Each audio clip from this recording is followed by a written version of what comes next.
Order. Tracy Martin. Order, Mr. Speaker. Order. I've called. Tracy Martin, your time starts again. Thank you. Order. The members want to have that conversation, then they can leave the chamber. Tracy Martin, starting now. Thank you, Mr. Speaker. And New Zealanders, I would suggest you take note of the two major parties that you just heard try and out-policy each other. Within the next few weeks, New Zealand First will have up on its website its refreshed 2014 manifesto. The New Zealand public will be able to go and see that manifesto and see why New Zealand First lives up to its name and actually puts New Zealanders first. Rather than trying to compete for a political arena, we concentrate on putting the people of our country first in every decision we have. And I think that with regard to the education policy that will actually come up on that website, I'm proud to have participated strongly in the writing of that education policy and consulted frontline people in education. We haven't decided to pick an academic expert that suits us, similar to what this current government has done. We have gone and spoken to the parents and the teachers and had the student voice inside the development of our policy. And so New Zealand First is going to put the aspiration back into education. And if we just take one little aspiration that this government continues to articulate but cannot live up to, and that is the 5 out of 5 being successful. This government can't even get 5 out of 5 charter schools successful. This government, forced into a position by one of its 3 other coalition partners, has actually created an environment where they have handed over $8.6 million worth of taxpayers' money in a single budgetary year, and it cannot even get 5 out of 5 schools right. How many, I'm asking you, the parents of New Zealand, how many teacher aid hours do you think that would actually pay for your Asperger's child, for your autistic child, for your child with any other special needs? How many one-day school places for gifted and talented children do you think that would have provided? And the fact that this government lost its aspiration for your gifted and talented children by removing the well above criteria of their flawed national standards. They decided that only above is fine. They have no aspiration for New Zealand's children.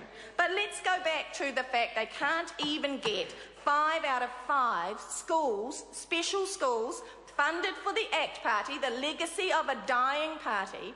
They can't even get that right. Let's have a look at Whangaruru.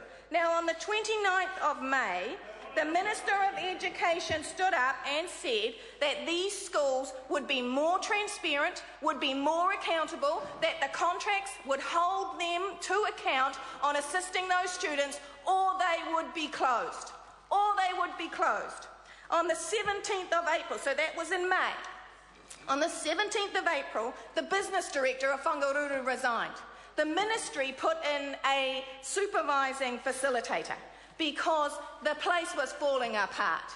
And they knew it was going to. Previously, prior to them even being said that they would become a charter school, the authorisation board, headed by, again, an ex-ACT Party president, and with John Morris on it, no less, recommended that this particular applicant go forward. The ministry tried to advise the minister yet again that this would be a mistake. The ministry said the applicant has a long way to go to arrange suitable facilities, finalise the academic curriculum and find suitable staff. So they identified all the key risks.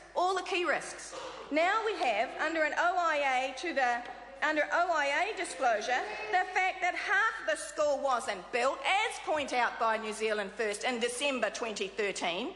They shifted their focus from the toilets, which weren't going to be ready, to decide then, OK, we won't have a kitchen ready, so the children couldn't continue.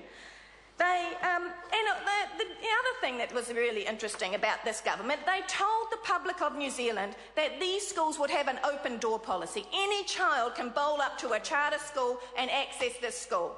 Have a look at Whangaruru's enrolment priorities. You have to be the child of a staff member first. You have to be Ngāti Wai second, because, Mr Hanare, those children have been let down by your government.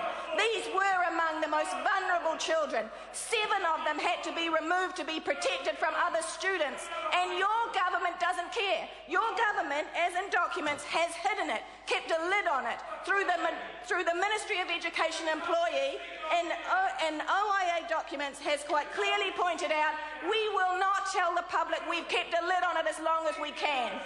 Mr Hanare and this government doesn't care for vulnerable children. This was a spin, and New Zealand needs to see through it. Mike Sabin. Thank you, sir. That was a stunning contribution, I have to say. Look, sir, I honestly believe that people have been